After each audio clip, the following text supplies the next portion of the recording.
আজ 28শে জুলাই সোমবার আমি এই পুরো সপ্তাহের ওয়েদার আপডেটটা নিয়ে চলে এলাম। এখন শ্রাবণ মাস মানে ভরা বর্ষা, সেটার ব্যতিক্রম এবছরও নয়। 28 তারিখ থেকে 3 তারিখ মানে এই পুরো সপ্তাহটা জুড়ে থাকছে কিন্তু বৃষ্টি, আর কোথাও কোথাও থাকছে কমলা সতর্কতা। নমস্কার, নিম্নচাপ অক্ষরেখা পুরো গাঙ্গেয় পশ্চিমবঙ্গে এখন সক্রিয়, তাই উত্তরবঙ্গ থেকে দক্ষিণবঙ্গ, পাহাড় থেকে সমতল, পুরো পশ্চিমবঙ্গ জুড়ে কিন্তু বৃষ্টি থাকছে স্পেসিফিক্যালি এই সপ্তাহে। আর সোম মঙ্গলবার কমলা সতর্কতা জারি হয়েছে যে যে জায়গাগুলো, সেগুলো হলো বাঁকুড়া, পুরুলিয়া, আরামবাগ, কতুলপুর, বিষ্ণুপুর, 2 বর্ধমান, হাওড়া, হুগলি।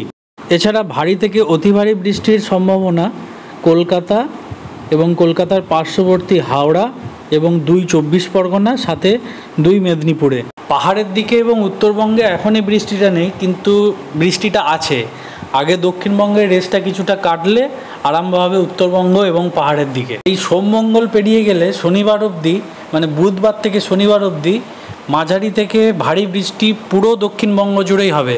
অর্থাৎ মোদ্দা কথা এই সপ্তাহটা মানে আজ 28শে জুলাই থেকে 3 তারিখ অবধি আগস্টের পুরো সপ্তাহটা কিন্তু বৃষ্টি থাকছে পুরো দক্ষিণবঙ্গে। আচ্ছা, এটা ভাববেন না যে এই যে নিম্নচাপটা হয়েছিল সেই নিম্নচাপের রেসেই বোধহয় এত বৃষ্টি, সেটা কিন্তু নয়। আপনারা অবশ্যই জানেন যে নিম্নচাপটা এখন ঝাড়খণ্ডের দিকে সরে গেছে এবং সেটা অত্যন্ত দুর্বল হয়ে পড়েছে এই মুহূর্তে।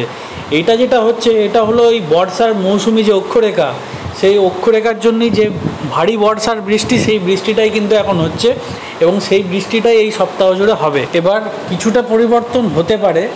এবার আবহাওয়ার ব্যাপার তো পুরোপুরি মানে প্রেডিক্ট করতে পারা যায় না, আবহাওয়া সবসময় পরিবর্তন হয়। যদি আরও অন্য কিছু বিরাট চেঞ্জেস আছে তবেই কিন্তু আমি আবার জানাবো। আচ্ছা, আপনাদের প্রশ্ন হতে পারে এই চ্যানেলে আমি আবহাওয়ার খবর কেন দিই? সেটা ধরে রাখতে পারেন একটা দুর্বলতা। এটা চ্যানেল শুরু করার দিন থেকেই আমি এটা দিয়ে থাকি।